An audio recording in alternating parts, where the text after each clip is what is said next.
শোনো না, বলছিলাম যে আমি জিয়ার বাড়ি যাচ্ছি, ওর আজকে জন্মদিন, তাই এই মিষ্টিটা ওকে দিয়ে আসি। জিয়া ম্যাডামের বাড়িতে?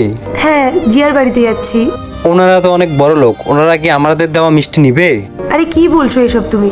বন্ধুত্বের মধ্যে আবার কেউ বড় লোক গরিব এসব দেখে নাকি? আর জিয়া একদমই ওরকম না। ঠিক আছে, আমি এখন আসছি, তুমি সময় মতো খেয়ে নিও, আমি তাড়াতাড়ি চলে আসবো।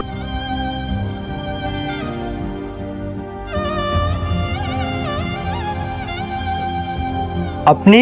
আমার নাম পায়েল, আমি রিয়ার সাথে দেখা করতে এসেছি। ওর জন্মদিনে ওকে এই মিষ্টিটা দিতে এসেছি। ম্যাডামের আবার তোমার নাখান বন্ধু কবে থেকে হওয়া শুরু করলো? আচ্ছা দাঁড়াও 1 মিনিট, ম্যাডামকে জিজ্ঞেস করে আসছি। ম্যাডাম, আপনার সাথে কেউ দেখা করতে আসছে। ঠিক আছে, পাঠিয়ে দাও। ঠিক আছে ম্যাডাম, যাও ভিতরে যাও।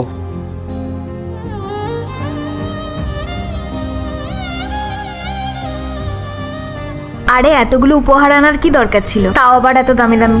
তা নয় তো কি, তোর জন্য শুধু আমি একটা মিষ্টির প্যাকেট নিয়ে চলে আসতাম, আর এই গিফটগুলো এইগুলো আমি শুধু তোর জন্যই নিয়ে এসেছি। আরে থ্যাংক ইউ সো মাচ। তা বল কি খাবি, চা না কফি, নাকি তোর জন্য মিষ্টি নিয়ে আসবো?